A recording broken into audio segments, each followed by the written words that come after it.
नमस्कार। कैसे हैं आप लोग। चलिए आज हम बात करेंगे क्रॉस प्रोडक्ट या फिर वेक्टर प्रोडक्ट। पेज नंबर 151 जो एनसीईआरटी में दिया हुआ है। क्रॉस प्रोडक्ट कहां पर कहेंगे, system of particles and rotational motion में चैप्टर है ये, और 151 पेज नंबर पे दिया डेफिनेशन ऑफ वेक्टर प्रोडक्ट। ठीक, तो यहीं से हम लोग वेक्टर के बारे में पूरा पढ़ लेंगे। हम लोग पढ़ रहे हैं multiplication of vector, dot product पिछले लेक्चर में पढ़ लिया था। अब इस वाले लेक्चर में हम लोग क्या करेंगे, क्रॉस प्रोडक्ट पूरा पूरा। ठीक, तो क्रॉस प्रोडक्ट या वेक्टर प्रोडक्ट भी कहते हैं इसको। Cross product of two vector, cross product of two vectors is also a vector. यानी क्रॉस प्रोडक्ट भी क्या होता है, दो वेक्टर का एक वेक्टर होता है। जैसे लिखते कैसे इसको, a cross B is equal to a b sine theta n cap. अब इसको जरा समझते हैं। इसको समझने के लिए सबसे पहली बात आपको क्या करना होगा, चलिए एक वेक्टर ले लीजिए यहां पे कोई ए और दूसरा कोई वेक्टर बी। ठीक, ये ए और ये बी।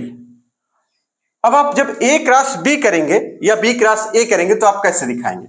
चलिए पहले तो इसको ए क्रॉस बी दिखा लें। इसको ए कह लीजिए, इसको बी कह लीजिए। ठीक है, बड़े आराम से। ठीक, अब इसको दिखाने के लिए आपको क्या करना होगा कि एक प्लेन ऑफ पेपर आप एक प्लेन बना लीजिए। प्लेन मतलब वो उड़ाने वाला प्लेन नहीं, ये ऐसा वाला प्लेन, ये ऐसा। ठीक, ये प्लेन बन गया। या किसी और कलर से दिखाना चाहे तो उससे दिखा लीजिए, उसमें कौन सी बात है। तमाम कलर होते हैं दुनिया में, कलरफुल जिंदगी है पूरी।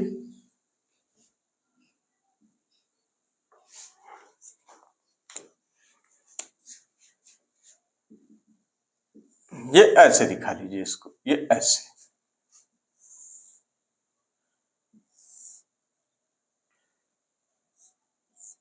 ठीक, अब आपको क्या करना है, ए क्रॉस बी, यानी एक प्लेन पर, प्लेन का मतलब एक सीट है, एक सीट है, इस पे एक वेक्टर इधर की तरफ, बी वेक्टर इधर की तरफ।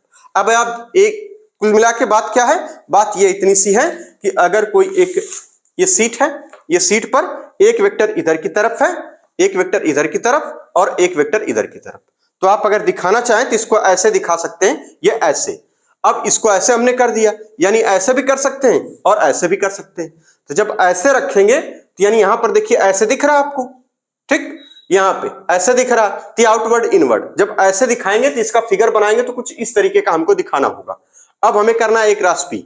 अब क्या करना रहेगा, ए क्रॉस बी, यानी एक प्लेन पर, एक प्लेन, जिस प्लेन सीट पर दो वेक्टर एक इधर की तरफ और एक इधर की तरफ हमने दिखा लिए, और यहां हमने ऐसे इसको दिखा लिया। ठीक है ना। तो अब आपको थोड़ा सा दिमाग हल्का सा अगर लगाएंगे तो आप इमेजिन कर पाएंगे कि ये क्या हो रहा है। तो ए क्रॉस बी थोड़ा सा और इसको ऐसा बनाया जाए कि लगे कि हाँ ये किसी प्लेन पर रखा हुआ है, ऐसे। ठीक है, ऐसे। अब आपको क्या करना है, ए क्रॉस बी जैसे ही करेंगे तो आपको क्या मिलेगा, एक प्रोडक्ट मिलेगा इसका, और वो प्रोडक्ट की डायरेक्शन क्या होगी ये मायने रखती है। ठीक, ए क्रॉस बी, जैसे मान लीजिए ए क्रॉस बी करने पे क्या मिलेगा, इधर की तरफ मिलेगा। इसको क्या कहेंगे, ये है ए क्रॉस बी। और इसकी डायरेक्शन आप देख पाए, अगर इमेजिन कर पाए तो क्या होगा, यानी ठीक इसके भी परपेंडिकुलर है और इसके भी परपेंडिकुलर है, दोनों के परपेंडिकुलर होगी इसकी डायरेक्शन। अब ये मतलब नहीं समझ में आया, बिल्कुल कैसे समझ में आया, बिना बताए कहां समझ में आता। जैसे दो वेक्टर थे, ये थे दो वेक्टर इस तरीके से, ऐसे यहां पर। अब इसको ए क्रॉस बी करना है, तो ए क्रॉस बी करने का मतलब हुआ कि एक थर्ड वेक्टर आपको मिलेगा, एक थर्ड इसका जो प्रोडक्ट मिलेगा वो भी क्या होगा, ठीक इसके परपेंडिकुलर। तो ये वाली सिचुएशन यहां पर बनाने का प्रयास किया गया, यानी ये वाली सिचुएशन। ये दो वेक्टर थे, इसका क्रॉस प्रोडक्ट ये। अब इसको अगर ऐसे दिखाएं तो ये देखिए सामने की तरफ आता हुआ दिखाई देगा, यही चीज होती है। तो ये चीज क्या है, कहेंगे इस प्लेन के पेपर, जो प्लेन है ये पेपर वाला प्लेन है ना, इसके ठीक परपेंडिकुलर है, तो इस वेक्टर के भी और इस वेक्टर के भी क्या हो जाएगा, परपेंडिकुलर हो जाएगा। कुल कहानी सिर्फ इतनी सी है, तो ये आप याद रखेंगे तो ठीक रहेगा। ठीक है, तो ये आप वो बस इसको समझाने का मतलब सिर्फ इतना सा था। अब अगर आपसे कहा जाए बी क्रॉस ए कर दीजिए, क्या होगा, तो देखिए जब बी क्रॉस ए करेंगे तो इसकी डायरेक्शन क्या हो जाएगी, अपोजिट हो जाएगी। ठीक जैसे पहली थी उससे ठीक नीचे की तरफ हो जाएगी। यानी कैसी डायरेक्शन हो जाएगी, अब इस तरीके की डायरेक्शन जो नीचे जाती हुई दिखाई देगी, ये क्या हो जाएगा, कहेंगे ये B क्रॉस A दिखाई देगा। अब अगर सामने से आपको दिखाना हो तो सामने से दिखाने के लिए ये तो रहा ये। अब अगर सामने से दिखाना हो तो सामने से कैसे दिखाएंगे, मतलब ये A वेक्टर इधर की तरफ और ये B वेक्टर इधर की तरफ, ये A और ये B। अब आपको करना है A क्रॉस B, तो क्या होगा, ये देखिए राइट हैंड थंब रूल इसमें काम करता है, और यहां हमने लगाया, इसको क्रॉस किया और क्रॉस ये है ना, पहले इस तरह से कर लेना होगा पाम को अपने, ठीक, और ये राइट एंगल पर आ जाएगा, तो हम मान लेंगे, होगा नहीं भले अलग बात है। यहां से A, यहां पे इस वाले को पाम को कहां रखना है, A पर, और फिर सीधे इसको क्रॉस करते हुए कहां है, B पर। तो अंगूठा किधर की तरफ दिखा रहा है, बाहर की तरफ, यानी आउटवर्ड। तो किसी एरो का जो हेड होता है वो कैसा होता है, पॉइंट हेड होता है। यहां पर देखिएगा आपको एक बाहर की तरफ वाला वेक्टर जो बाहर आता हुआ दिखाई देगा, जब कब, यानी ये यहां पर बाहर आता हुआ दिखाई देगा, तो इसको बोल देंगे क्या, आउटवर्ड। इसके डायरेक्शन क्या लिख देते हैं, आउटवर्ड। आउटवर्ड क्या कहेंगे, की डायरेक्शन है वो आउटवर्ड। क्लियर है बात। ठीक इसी तरीके से आपसे कहा जाए कि B क्रॉस A करिए, क्या करिए, B क्रॉस A। चलिए ये था B, और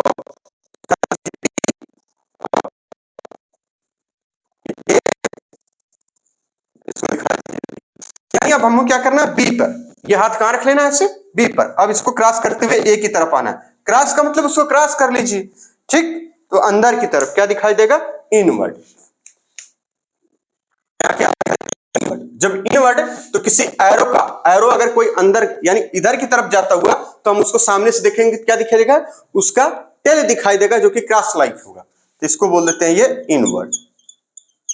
तो ये डायरेक्शन मेनली कहां आपको देखने को मिलती है, तो जब हम पढ़ते हैं मैग्नेटिक फील्ड, तो हम वहां भी इसी तरीके से दिखाते हैं, क्योंकि एक वेक्टर क्वांटिटी है और वेक्टर के डायरेक्शन को दिखाने का यह भी एक तरीका है, ठीक। तो ये क्या इनवर्ड क्या मिलेगा आपको, कहेंगे B क्रॉस A मिल जाएगा, कोई दिक्कत नहीं। तो ये क्या है, कहेंगे यहां पे तो दिखा, ये प्लेन पे है अपवर्ड और ये डाउनवर्ड, ये आउटवर्ड और ये इनवर्ड, ठीक, इसमें तो कोई दिक्कत नहीं, एकदम ढंग से पूरा एकदम समझ जाइएगा।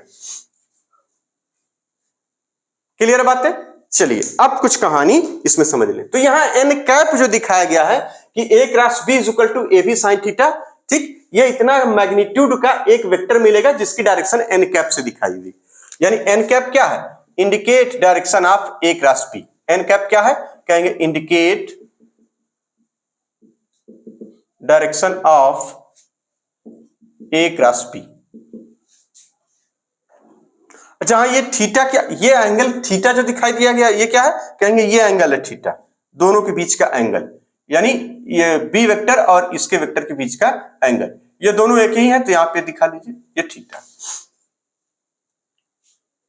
ये बातें आपको पता चल गई। अब आगे कुछ नोट लिख लीजिए, ये पेज नंबर 151 पर ही हम लोग पढ़ रहे हैं, पेज नंबर 151 पर, ठीक ना। अब आ जाइए, एकदम क्लियर हो गई बात, इसमें तो कोई डाउट नहीं। चलिए अब आगे लिखिए, यानी कि direction of A cross B, जो A क्रॉस B की जो डायरेक्शन है वो क्या है, कहेंगे इसके और इसके दोनों के परपेंडिकुलर है। तो इस बात को लिख लीजिए यहां पे नोट करके। Note number 1, direction of A cross B is perpendicular to both A vector and B vector, ठीक। चलिए अब अगली कहानी, दूसरी बात ये कि A क्रॉस B और B क्रॉस A में क्या रिलेशन है, कहेंगे मैग्नीट्यूड तो दोनों का सेम आएगा, लेकिन जो डायरेक्शन है वो क्या होगी, अपोजिट होगी। इसका मतलब अगर हमें कहा जाए कि A क्रॉस B करना हो तो क्या मिलेगा, कहेंगे AB साइन थीटा, लेकिन जो डायरेक्शन होगी क्या होगी, AB sine theta, A cross B AB sine theta, और आउटवर्ड डायरेक्शन क्या हो जाएगी इसकी, कहेंगे आउटवर्ड, यानी आउटवर्ड, ठीक। ठीक इसी तरह से आपसे कहा जाए B क्रॉस A करिए तो आपको क्या मिलेगा, B A साइन थीटा, लेकिन इसकी जो डायरेक्शन होगी क्या हो जाएगी, इनवर्ड। क्लियर है बात, कोई दिक्कत नहीं। यानी आप A क्रॉस B में जो मैग्नीट्यूड है A क्रॉस B का वो तो इक्वल है, लेकिन डायरेक्शन क्या है, अपोजिट। तो नोट नंबर 3 क्या बनेगा, नोट नंबर 3 आप इसको लिख लीजिए, जो वेक्टर फॉर्म है ए क्रॉस बी का is not equal to B cross A, but magnitude दोनों का। और ये देखिए जब ये वेक्टर का जो प्रोडक्ट आ रहा है, ये जो प्रोडक्ट है जिसको हम रिजल्टेंट भी कह दें, अगर किसी वेक्टर सी से दिखाएं तो हम दिखा सकते हैं, और यहां पे सी डैश, ये सी डैश और सी डैश में क्या अंतर आएगा, आप देखेंगे डायरेक्शन का अंतर आएगा। तो क्या हम ये कह सकते हैं कि ये कम्यूटेटिव लॉ को फॉलो कर रहा है? बिल्कुल नहीं, यानी क्रम बदल देने से। कम्यूटेटिव लॉ का मतलब होता है क्रम विनिमय नियम। क्रम विनिमय नियम का मतलब यानी इसका क्रम बदल जाएगा, तो इसका जो रिजल्टेंट है वो रिजल्टेंट की डायरेक्शन बदल गई, यानी रिजल्टेंट वेक्टर बदल गया। तो इसी को बोला जाता है क्या, इसको लिख लेंगे कि vector product not follow commutative law. ठीक, 10 इस प्रकार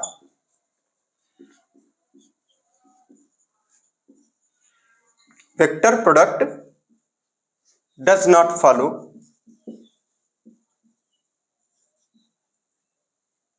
फॉलो, ये यहां से अलग है, इसको एक मत कर लीजिए, does not follow commutative law मतलब क्रम विनिमय नियम।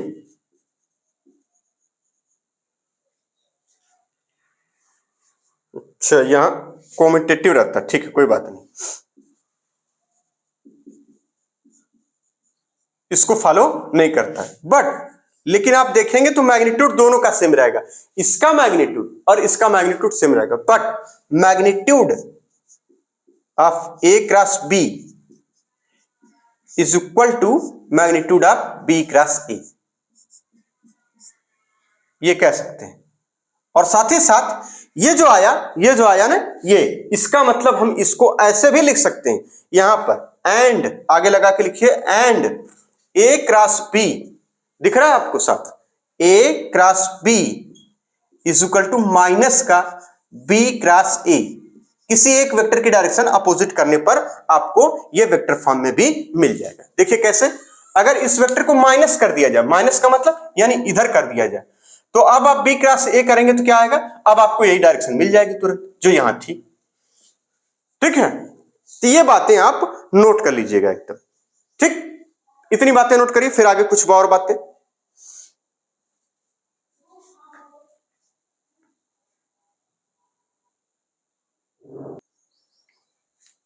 आगे उसी में कंटिन्यू करिए। नंबर 3, जो भी नंबर रहा हो, ठीक है ना, नंबर 3 या 4 जो भी रहा हो नोट का, 4 अगर हो तो 4 ला ली, 3 लगे तो 3 ला ली। ठीक है, तो अगर आपसे कहा जाए कि ए वेक्टर 0 नहीं है एंड बी वेक्टर 0 नहीं है, फिर भी ए क्रॉस बी 0 आ रहा हो, तो क्या करेंगे? A cross B is equal to 0, तो इसका क्या मतलब है? मतलब यानी एंगल पर है, और क्या, ए क्रॉस बी क्या आ रहा है? 0, मतलब किस पे है? एंगल पर।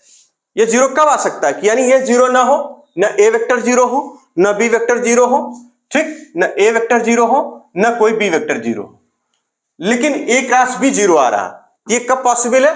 कहेंगे कि यानी जब theta, when theta is equal to 0 degree, और आपको पता है जब थीटा 0 हो जाएगा तो sine 0 degree is equal to 0, आपको ये मालूम है।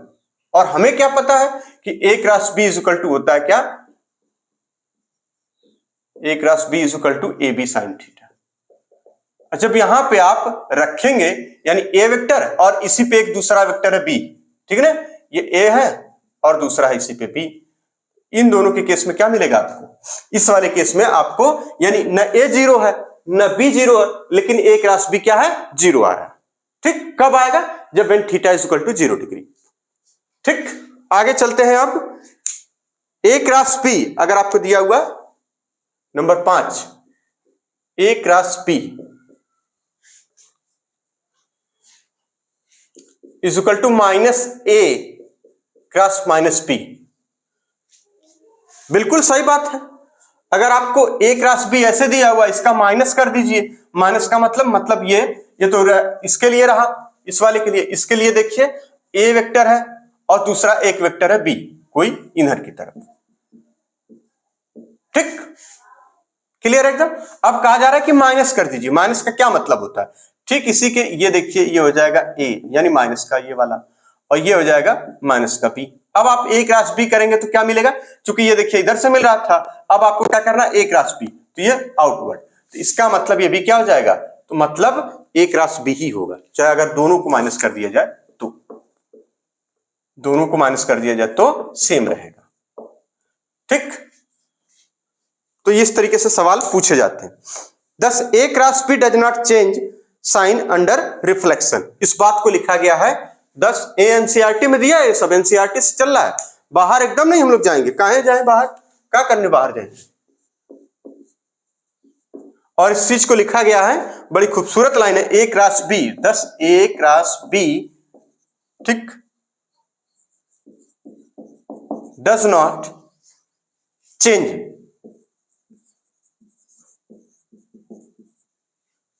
साइन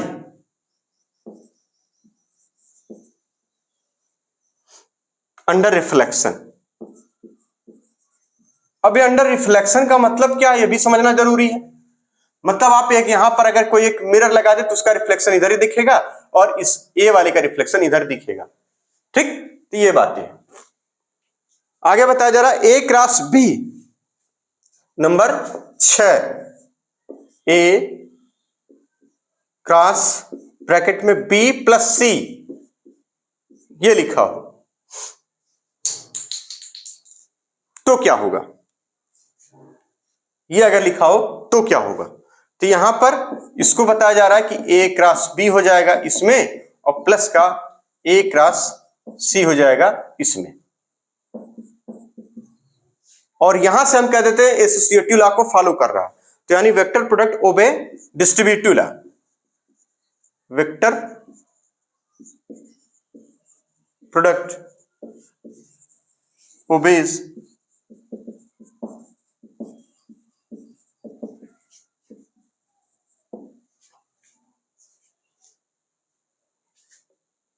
आखिरी बात, अगर आपसे कहा जाए ए क्रॉस ए निकाल कर लाइए तो क्या होगा, ए क्रॉस ए का मतलब एक वेक्टर ए फिर दूसरा एक वेक्टर ए, दोनों का मैग्नीट्यूड सेम है, डायरेक्शन भी सेम है, तब हम कहते हैं कि दोनों सेम वेक्टर हैं। तो भैया जाहिर सी बात है क्या हो जाएगा, जीरो हो जाएगा। क्लियर बात, क्यों, क्योंकि थीटा क्या हो जाएगा दोनों में 0 डिग्री, दोनों वेक्टर के लिए। अगर आप लिखना चाहें तो आप ऐसे ही तो लिखेंगे ए डॉट ए, उसका साइन 0 डिग्री और आंसर आ जाएगा ये। और इसको दिखाने का तरीका है कि एक वेक्टर ये था और दूसरा भी वेक्टर यही है और दोनों के बीच कोई एंगल नहीं है, ठीक है ना, यानी एंगल 0 है, तो आप यहां से इसको कर सकते। फिर से देख लीजिए, अगर ए 0 नहीं है, बी 0 नहीं है, लेकिन ए क्रॉस बी 0 आ रहा है, ए क्रॉस बी क्या आ रहा है आपको 0 आ रहा है, ये मिल रहा है। ठीक, तो ये सिचुएशन कैसी है, कहेंगे when theta is equal to 0 degree, अगर दोनों के बीच का एंगल 0, हमें मालूम है कि साइन 0 इज इक्वल टू 0 होता है। यहां से a cross B is equal to अगर कहा जाए कि माइनस ए क्रॉस बी, या दोनों की डायरेक्शन बदल दीजिए तो आपको पता चलेगा कि यानी इसके मैग्नीट्यूड में जो प्रोडक्ट में कोई परिवर्तन नहीं आएगा, प्रोडक्ट आउटवर्ड जो कि बाहर की तरफ दिखेगा। ठीक है, 10 इसलिए हम कह सकते हैं कि a cross b does not change sign under reflection, ये स्टेटमेंट आ सकता है, हालांकि आएगा नहीं। A cross b plus c अगर लिखना हो तो क्या कहेंगे, यानी ए क्रॉस बी कह देंगे, ए क्रॉस सी कह देंगे। वेक्टर प्रोडक्ट, इसका मतलब vector product obey distributive law, distributive का मतलब यानी इसमें भी डिस्ट्रीब्यूट हो गया, ए क्रॉस ए इसी तरीके से 0 आ जाएगा। अब यहां पे है कि यहां पे क्या हम कर रहे हैं, ए क्रॉस बी प्लस सी, अगर आपसे एक आ जाए नोट कर रखिए, पहले इसको नोट कर लीजिए फिर आगे नोट करिए।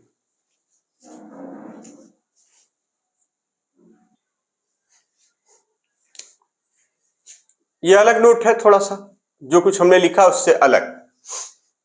अगर आपसे पूछा जाए scalar triple product for 3 coplanar vector क्या होगा, तो इसको लिख लीजिए स्केलर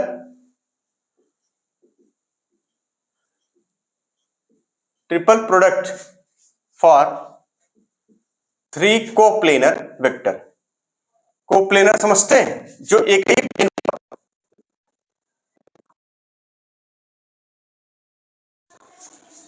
क्या चाहिए हमें, स्केलर ट्रिपल प्रोडक्ट, बात को समझिए, ट्रिपल प्रोडक्ट पे चाहिए, क्या चाहिए, ट्रिपल प्रोडक्ट।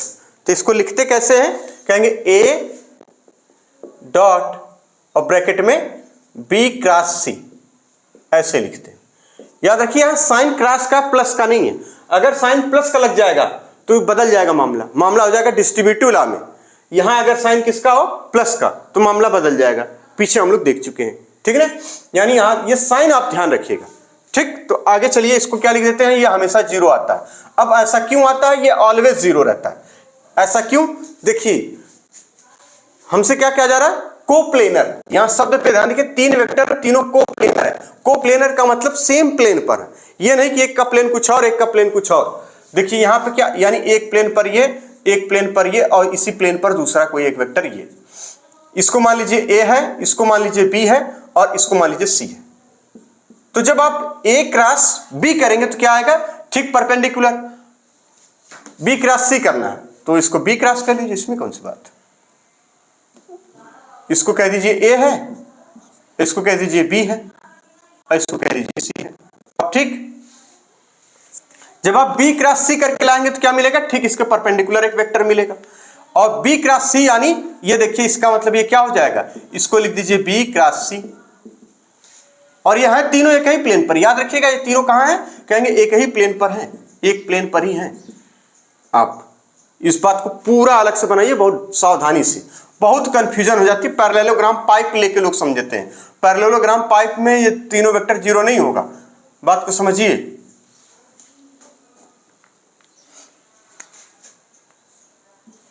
आप इसको ऐसे बना सकते हैं, ऐसे, ठीक ऐसे। यानी बी क्रॉस सी किया आपने, क्या मिला, बी क्रॉस सी करने पे क्या मिला, एक वेक्टर जो कि इधर की तरफ है, ठीक इसके परपेंडिकुलर मिल गया। ये परपेंडिकुलर का मतलब है कि यानी ये यहां से 90 डिग्री पर है, इस प्लेन से 90 डिग्री पर है। और आपको करना, आप बी क्रॉस सी जो कुछ आ चुका है, मान लीजिए बी क्रॉस सी करने पर आया एक आर वेक्टर। अब इस आर वेक्टर और ए वेक्टर का डॉट प्रोडक्ट चाहिए, यानी इस आर और ए का डॉट प्रोडक्ट चाहिए, तो आप क्या लिखेंगे, और डॉट प्रोडक्ट क्या होता है, बहुत ध्यान से बताइए, डॉट प्रोडक्ट क्या होता है, डॉट प्रोडक्ट होता है, इसका मतलब मान लीजिए यहां पे हमने कहा कि ये बी क्रॉस सी आर हो गया कोई एक वेक्टर, और यहां पे हमें चाहिए डॉट प्रोडक्ट। तो डॉट प्रोडक्ट के लिए लिखते हैं कि ए आर कॉस थीटा, ठीक है। और कॉस थीटा क्या है, चूंकि एक ही प्लेन पर है तो ये वाला और ये वाला क्या हो जाएगा 90 डिग्री, तो यहाँ क्या थीटा हो जाएगा 90 डिग्री। तो आपको आंसर क्या हो जाएगा, और कॉस 90 क्या होता है, जीरो होता है, तो इसका मतलब ये कुल मिलकर क्या हो जाएगा, जीरो। ये यहां से समझ लिए। अब सवाल ये उठता है पैरेललोग्राम पाइप जो होती है उसमें क्यों नहीं होता है जीरो।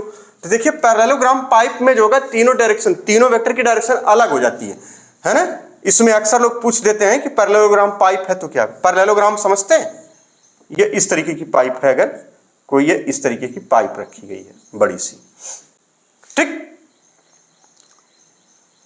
क्लियर है बात। इसमें इस तरीके की कोई पाइप है, अगर बात को समझिए मतलब एक पाइप ये ऐसे, फिर ये दूसरी ऐसे दिखाई जा रही है, और ये इस तरीके से ये पाइप रखी गई है।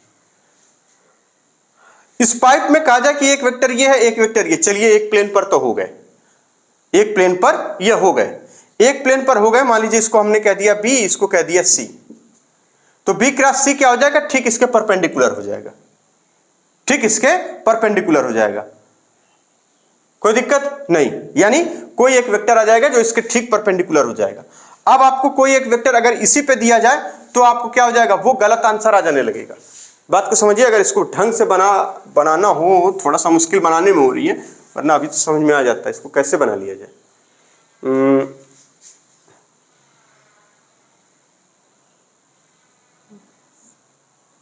मेरे ख्याल से इसको इधर से दिखाया जाए या इधर से, तो आप समझ जाएंगे, ऐसे शायद दिखाया जाए या कैसे दिखाया जाए, ये ऐसे दिखाया जाए, ऐसे है, और पाइप ये ऐसे दिखा लिया जाए, ऐसे, ये ऐसे, अब सही दिखेगा आपको, अब ज्यादा समझ में आएगा। क्लियर बात। अब अगर आपसे कहा जाए कि ये एक डायरेक्शन ये है, एक वेक्टर की डायरेक्शन ये एक प्लेन में दिख गई, एक प्लेन में दिख गई, और ए क्रॉस बी करने पर क्या होगा, कहेंगे इसका रिजल्टेंट मिलेगा, यानी ए क्रॉस बी करने पर इसका रिजल्टेंट क्या मिलेगा, कहेंगे ये सामने की तरफ, यानी आउटवर्ड मिलेगा, आउटवर्ड। ए क्रॉस बी। जैसे कोई पाइप है इस पर ये, तो ये क्या मिलेगा सामने की तरफ, तो इस सामने का मतलब ये हो गया कि यानी ये देखिए इधर की तरफ ये वाली लाइन, यानी इस वाले ठीक इसके इधर की तरफ मिलेगा। अब अगर कोई वेक्टर यहां पर कह दिया जाए कि ये अंदर की तरफ जाते हुए वाले पे रखा गया है, तो इसमें कितना होगा 0 डिग्री, और 0 डिग्री का जब एंगल होगा तो ए का जो 0 होता है वो 1 हो जाता है। तो यहां ध्यान रखिएगा पैरेललोग्राम पाइप के केस में नहीं, बल्कि तीनों कंडीशन क्या है कि तीनों कोप्लेनर ही होने चाहिए। शर्त ये है तीनों क्या हो, कोप्लेनर हो, तब ये मामला 0 होगा, वरना नहीं 0 होगा, तब ये 0 होगा। तो इस केस में 0 नहीं होगा कि एक पैरेललोग्राम पाइप की 3 साइड से अगर आपको दिखा लिया जाए, 3 साइड समझते ना, यानी एक देखिए इसके अंदर जाती हुई साइड, ये तीनों पर अगर कोई वेक्टर रख दिया जाए, इसको कहा जाए ए वेक्टर, इसको कहा जाए बी वेक्टर और इसको सी वेक्टर, तो इस केस में 0 नहीं होगा। इस केस में a cross b, a dot b cross c, a dot यहां पे बी क्रॉस सी, ये 0 नहीं होगा, इसको याद रखिएगा। ये क्या है, कहेंगे पैरेललोग्राम पाइप।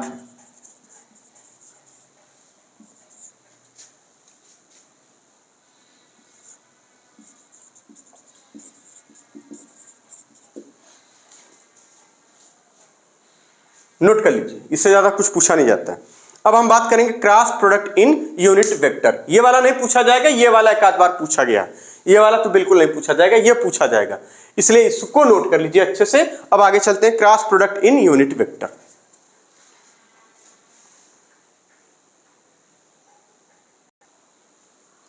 चलिए आगे बात करते हैं cross product in unit vector. ठीक, तो यूनिट वेक्टर आई जे के में हम दिखाते थे एक्स एक्सिस के अलॉन्ग आई हो जाता था हमारा इधर की तरफ, ये जे एक्सिस वाई एक्सिस के अलॉन्ग जे कैप, और ये जेड एक्सिस के अलॉन्ग। और जे वेक्टर में आपको अगर ये एक वेक्टर माने आई, दूसरा वेक्टर माने जे, तो इसके बीच में क्या एंगल है 90 डिग्री, क्या एंगल है 90 डिग्री। और आई एक और आई के बीच में क्या हो जाएगा, अगर आई वेक्टर कोई है फिर दूसरा एक कोई आई वेक्टर, तो उसके बीच में एंगल क्या मिलेगा 0 डिग्री। तो इसका मतलब आई क्रॉस आई करना हो, नंबर एक अगर आपसे कहा जाए स्मॉल आई रहता है ना भाई साहब, आई क्रॉस आई करना हो, आई क्रॉस आई कैप, ठीक है ना, इक्वल टू 0 मिलेगा। जे क्रॉस जे क्या मिल जाएगा 0 मिलेगा, के क्रॉस के क्या मिल जाएगा 0 मिलेगा। ऐसा क्यों मिलेगा, क्योंकि थीटा इक्वल टू 0 डिग्री है। ठीक इसी तरीके से आई क्रॉस जे करना हो तो क्या मिलेगा के कैप, जे क्रॉस के करना हो तो क्या मिलेगा आई मिल जाएगा। ठीक, इसी तरीके से आप के क्रॉस आई करना हो तो क्या मिलेगा जे मिल जाएगा। अब इसमें ऐसा क्यों होता है, तो कहेंगे थीटा 90 डिग्री पर। मतलब समझ लीजिए आई क्रॉस, ये देखिए इसका ये जो जे इधर दिखाया गया है ये एक्स और वाई के ठीक परपेंडिकुलर होता है, एक्स और वाई के ठीक परपेंडिकुलर होता है। तो इसका मतलब यहां से आई क्रॉस जे करेंगे तो क्या होगा, परपेंडिकुलर डायरेक्शन में मिलेगी वो के में मिल जाएगी। ठीक इसी तरह से इसके और इसके में मिलेगी तो इधर की तरफ, और इसके में इधर की तरफ। इसको याद करने का जो तरीका है उसको देख लीजिए कैसे करते हैं। यानी एक बनाइए आप इधर की तरफ एक सर्किल बना लीजिए, ठीक है ना, साइकिल सर्कल, और यहां से इस तरीके के 3 साइन आप बना लीजिए। जिसको लिखिए आई, इसको लिखिए जे कैप और इसको लिख दीजिए के कैप। यानी अब इसको चलना कैसे, आपको इसी सर्कल के अलॉन्ग एंटी क्लॉकवाइज चल रहे हैं। क्लॉकवाइज अगर ऐसे चलते हैं तो एंटी क्लॉकवाइज ऐसे चलते हैं, ठीक है। यानी ये i cross j is equal to k, j cross k is equal to i, k cross I is equal to j. तो इस सर्कल से आप, यानी ये जो ये सर्कल है या साइकिल है एंटी क्लॉकवाइज, इससे भी आप पता लगा लेंगे। तो क्या मिलेगा i cross j is equal to k, देखिए आई जे के बता रहा, अगले वाले को पढ़ना होता है। जे के इज इक्वल टू आई, तो j cross k is equal to क्या मिलेगा आई कैप, के क्रॉस आई, बड़े ध्यान से देखिए, K cross I is equal to क्या मिल जाएगा जे। ये नोट कर लीजिए। अब नंबर 3, अगर आपसे कहा जाए माइनस आई, इस तरीके की बातें आ जाए, जैसे यहां पे लिखा हुआ है कि जे क्रॉस आई, जे क्रॉस आई, यानी आप क्या चल रहे हैं उल्टा चल रहे हैं, तो ये हो जाएगा माइनस है, यानी जे क्रॉस आई, ठीक उल्टा इसी में देखेंगे तो आपको मिलेगा, यहीं से ये सारी बातें आएंगी। J cross i equal to क्या होगा, तो j cross i equal to minus k cap, ठीक, अब आ जाइए आई क्रॉस के, यानी आई क्रॉस के, इसको करना हो तो क्या मिलेगा, कहेंगे माइनस जे। देखिए आई के जे मिल जाएगा, और लेकिन उल्टा है तो नेगेटिव साइन। ठीक इसी से के क्रॉस जे, क्या के क्रॉस जे क्या मिलेगा, माइनस आई कैप। तो इसमें परेशान मत होइएगा, ठीक है, ये बातें एकदम लिख लीजिए। अब अगर मान लीजिए कोई वेक्टर दिया हुआ ए आई जे के में, बी दिया हुआ आई जे के में, तो उसको कैसे मल्टीप्लाई करेंगे, उसका प्रोडक्ट क्या आएगा। तो इतनी बातें नोट करिए, फिर आगे चलते हैं कुछ।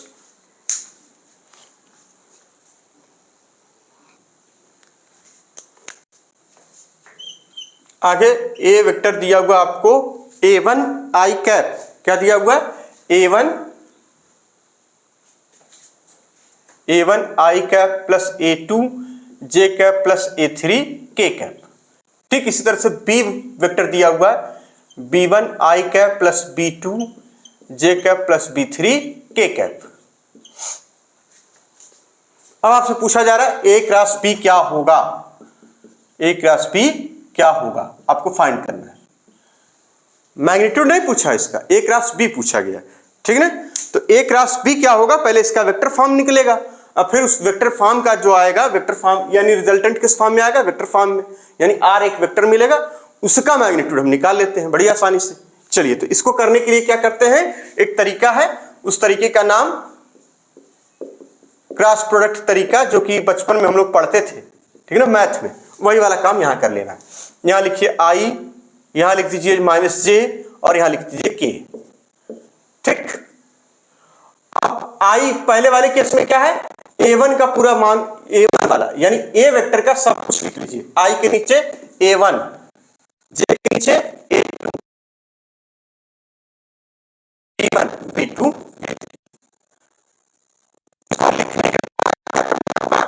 आंसर लिखना होगा a प्लस b का। क्या लिखेंगे, आई, देखिए जिसको लिखना हो, आई को लिखना हो तो इसको बंद कर लीजिए, मल्टीप्लाई के क्रॉस, क्रॉस मल्टीप्लाई, पहले फिर ब्रैकेट बनाइए, इसको काम खत्म, इसका काम खत्म, आई लिख के इसको भूल जाइए। अब आगे वाले में इसको मल्टीप्लाई करिए, इसको इधर और इसको इधर। तो पहले नंबर पे इसको करते हैं, सेकंड नंबर पे इसको करते हैं।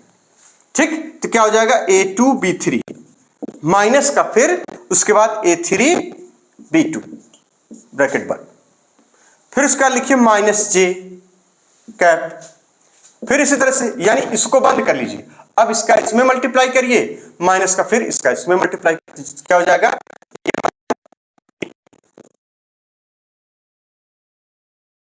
3 b1, फिर प्लस के कैप, प्लस के कैप ब्रैकेट बना के क्या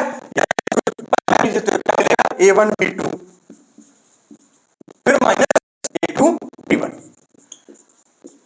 ये क्रम है इसका कि हमेशा पहले इधर जो पहले पड़ेगा पहले उसी से मल्टीप्लाई करना है इसके वाले में। जब इसको आप बंद करेंगे तो इसको इधर से, जब इसको बंद करेंगे तो a1 b3, इसको बंद करेंगे, जैसे इसको बंद कर लिया तो a1 b2। पहला क्रम यही रहेगा हमेशा, यानी पहला क्रम ये इसमें आ जाएगा, पहला क्रम इसमें आ जाएगा, पहला क्रम इसमें ये इस तरीके से क्रम ना भूले आप, नहीं तो वरना ये आंसर गलत आने लगेंगे, ये आंसर क्या आने, डायरेक्शन गलत आने लगेगी, इसको आप ध्यान रखेंगे। तो आगे अब लिखिए, इसमें इसका मतलब ये सारी बातें आपको क्लियर हो चुकी। अब आप क्या लिखेंगे, इसको फाइनल आपको लिखना होगा, तो क्या बस फाइनल ही है। अब क्या, अब कोई सवाल हो तब समझ में आए, यानी ये हो गया ए क्रॉस बी, ए क्रॉस बी। इतनी बातें आपको क्रॉस प्रोडक्ट में सीखनी थी। अब इसका फिजिकल एप्लीकेशन क्या है, कौन कौन सी ऐसी फिजिकल क्वांटिटी है जिसमें क्रॉस प्रोडक्ट आता है, तो कहेंगे एग्जांपल समझते हैं हम लोग फिजिकल एप्लीकेशन इसके, कि कहेंगे torque, T tau for torque, torque is equal to मिलता आर फिर क्रॉस एफ, एक तो ये मिल जाता है, एफ क्रॉस आर करेंगे तो डायरेक्शन बदल जाएगी, इसलिए आर क्रॉस एफ। दूसरा force Q V cross P, किसी मैग्नेटिक फील्ड में वी वेलोसिटी से कोई चार्ज पार्टिकल ट्रेवल कर रहा है तो उस पर लगने वाला फोर्स क्या होगा, कहेंगे भी एक वेक्टर प्रोडक्ट आएगा जिसकी डायरेक्शन इसके और इसके परपेंडिकुलर होगी। तो इसके केस में जो टाउ है इसका मतलब होता है टॉर्क, कमा जो आर है इसका मतलब होता है force, sorry distance, perpendicular distance. कौन सी डिस्टेंस, परपेंडिकुलर डिस्टेंस। एंड जो F है इसका मतलब होता है फोर्स। इसमें इसी तरीके से Q का मतलब तो आपको पता ही होगा, Q मतलब चार्ज, F मतलब फोर्स, V मतलब velocity of charge particle, V का मतलब वेलोसिटी ऑफ चार्ज पार्टिकल, ठीक है, चार्ज पार्टिकल। आगे बता P, B वेक्टर का मतलब होता है मैग्नेटिक फील्ड।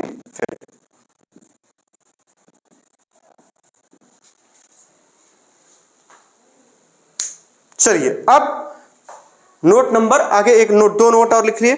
अगर आपसे पूछा जाए एरिया ऑफ ट्रायंगल तो कहेंगे हाफ ए क्रॉस बी। अगर ए दिया हुआ है, बी दिया हुआ है और आपको पूछा जाए कि उसका एरिया क्या होगा कोई ट्रायंगल का, तो वो बोलते हैं एरिया जो होगा हाफ ए क्रॉस बी होता है, ठीक है ना। और डायरेक्शन क्या होती है, कहेंगे perpendicular to the plane. Area parallelogram पूछा जाए तो कहेंगे ए क्रॉस बी, ठीक। इन दोनों बातों को लिखिए नोट, नोट के तौर पर, कभी पूछा तो शायद नहीं जाता, नोट लिखिए।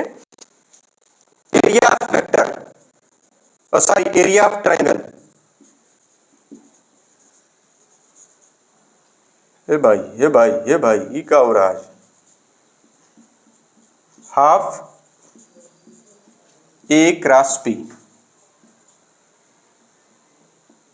हाफ इंटू ए क्रॉस बी। डायरेक्शन क्या होगी इसकी, perpendicular to plane,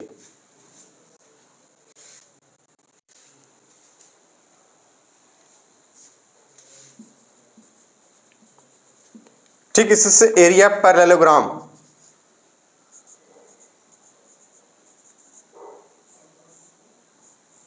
area of parallelogram ये हो जाता है ए क्रॉस बी, सीधे सीधे। ये दो बातें और नोट कर लिए। अब कुछ एग्जांपल कर लेते हैं, एक आध दो, ठीक। इसको नोट कर लीजिए अच्छे से।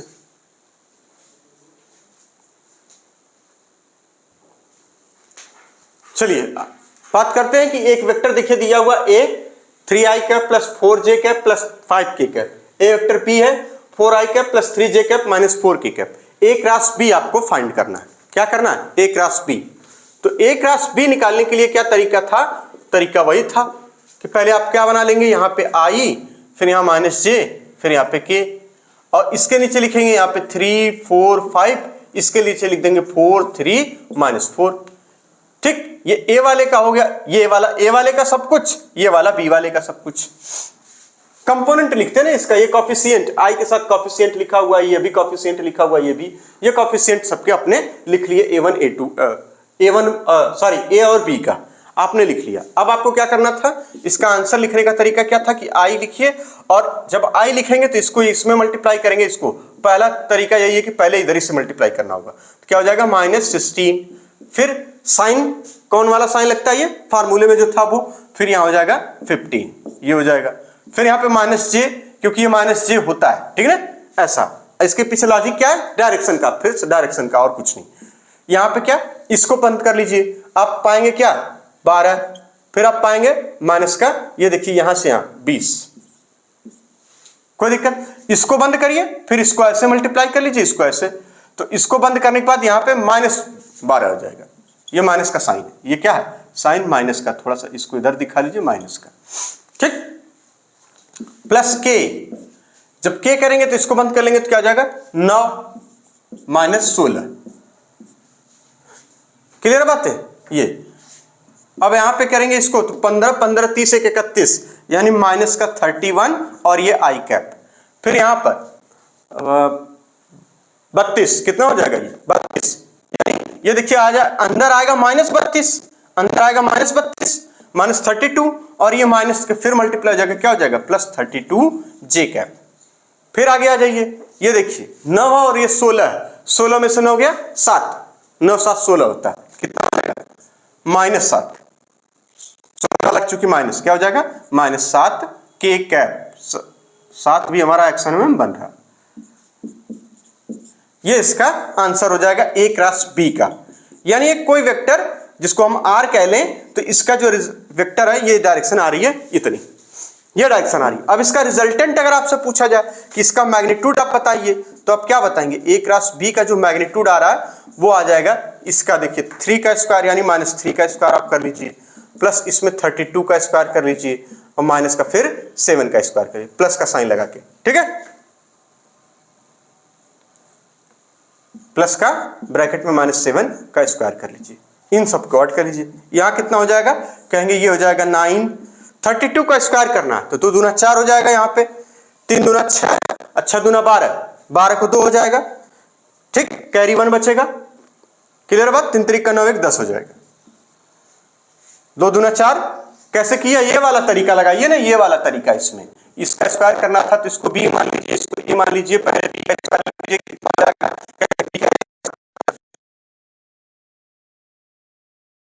हम लोग पढ़ के आए, होता है b square plus 2ab plus a square, इसको उल्टा चलते हैं, हम लोग पहले बी स्क्वायर करेंगे तो क्या आ जाएगा, कहेंगे बी स्क्वायर करेंगे तो क्या आ जाएगा भैया, बड़े सावधानी से, तो यहां हो जाएगा 4, कर लिया, ये होल स्क्वायर था, कर लिया, इसको 4 आ गया, क्लियर बात है। अब आप ये 2ab करना है तो 3 दूना 6 दूना 12 को 2, कैरी कितना 1, अब आ जाइए 3 3 का 9 1 10, यही आंसर आ जाएगा, ठीक है, रूट में। अब इसमें आप क्या ऐड कर देंगे 9, अभी कहां, अभी तो इसका बाकी ना, ये हो जाएगा 49, अब सबको ऐड कर लीजिए, सबको ऐड करेंगे तो क्या हो जाएगा, ये देखिए 4 है, 9 4 13, और 13 और 9 जोड़ना है, हो गई मुश्किल, 13 9 भैया, 13 10 कितना हो जाएगा 23, और उसमें से एक माइनस करेंगे क्या हो जाएगा 22, 22 को लिख देंगे 2, क्लियर बात, अब खत्म, यानी 4 और 2 6, 6 2 8, यहाँ पे 10, ये इसका मैग्नीट्यूड आ जाएगा। 1082 आया, और 1082 का रूट लेना है तो क्या करना होगा हमें, सीधे सीधे वो भी वाला फॉर्मूला देखिए, अब आ जाएगी, बात आई गई है, इसका पेयर बना लीजिए, इसका पेयर बना लीजिए, 3 यहाँ पे कर दीजिए, 3 यहाँ पे कर दीजिए, 3 यहाँ पे कर दीजिए, एकदम क्लियर बात, ये हो जाएगा 9, बेसिक मैथ भूल गए क्या, नहीं, यहाँ हो जाएगा 1, अब 82 को पूरा उतार लीजिए। अब किसी ऐसे नंबर, अब 9 का कितनी बार भाग दें, 2 बार, लगभग 2 बार भाग देंगे तो कितना आ जाएगा आपको, देखिए यहाँ पे 2 लिखिए, जो ये 2 है ना, इसी 2 का मल्टीप्लाई करिए, देखिए कितना आता है, 182 आता है, 2 दूना 4 9 दूना 18, थोड़ा सा ज्यादा आ गया, कितना आ गया, थोड़ा सा ज्यादा, 2 दूना 4 9 दूना 18, थोड़ा, यानी एक बार ले जाएंगे तो काम हो जाएगा, तो एक बार ले जाइए, काम हो जाएगा आपका, ठीक, तो यानी यहां हो जाएगा कितना, एक करेंगे तो यानी 91 लिख देंगे, ठीक है ना, तो यानी 31 पॉइंट इसका आंसर आएगा, रूट में 31.02 या 03, ये आंसर लगभग, या हो सकता है 31.12 या 98, कुछ ऐसे ही आ जाए, तो समथिंग आएगा, आप इसको मेरे ख्याल से कितना कर लीजिए, 5 कर लीजिए, हो जाएगा बहुत, ये आंसर आ जाए, फाइनल आंसर इसका आ जाएगा, ये रूट हट जाएगा ना, अब तो रूट हट जाएगा, ये इसका फाइनल आंसर आएगा। तो ये एक सवाल रहा क्रॉस प्रोडक्ट का। और अब हम लोग क्या करेंगे, नीट में जितने, अब पिछले लेक्चर में भी बात हुई थी कि क्रॉस प्रोडक्ट पढ़ने के बाद यहां तक के जितने सवाल नीट एग्जाम में पूछे गए हैं, और कुछ हल्के फुल्के जेईई मेंस के सवाल हम लोग अब सवाल लगाएंगे जो एग्जाम में पूछे गए हैं ऑलरेडी पहले से। अब उनका पैटर्न देखें कि जो हम लोगों ने पढ़ा इससे हमारे सवाल लगेंगे या नहीं लगेंगे, भाई पता करना जरूरी, उससे ये भी पता चल जाएगा और हमें क्या सीखना है और क्या पढ़ना होगा इस वेक्टर वाले टॉपिक में। तो ये पूरा वेक्टर समाप्त हो चुका, सिर्फ वेक्टर वाला पार्ट। अब जो टॉपिक शुरू होंगे, पहले तो न्यूमेरिकल लगेंगे, न्यूमेरिकल के बाद अब मोशन इन प्लेन में, जैसे कि वेलोसिटी वेक्टर क्या होता है, डिस्प्लेसमेंट वेक्टर के फॉर्म में क्या होगा, एक्सेलरेशन वेक्टर के फॉर्म में क्या होगा, रिलेटिव वेलोसिटी वेक्टर के फॉर्म में क्या होगी, इस तरीके की बातें होंगी। जो इक्वेशंस ऑफ मोशन है वो भी वेक्टर के टर्म में कैसे लिखी जाती है, वेक्टर के टर्म में किसी को कैसे डिफरेंशिएट करेंगे, किसी इक्वेशन को वेक्टर के टर्म में किसी इक्वेशन को कैसे इंटीग्रेट करेंगे, ये वाला पार्ट अब बाकी रह गया। ठीक, तो इसको नोट कर लीजिए, अब मिलते हैं नेक्स्ट लेक्चर में, तब तक के लिए धन्यवाद। इसको नोट कर लीजिए।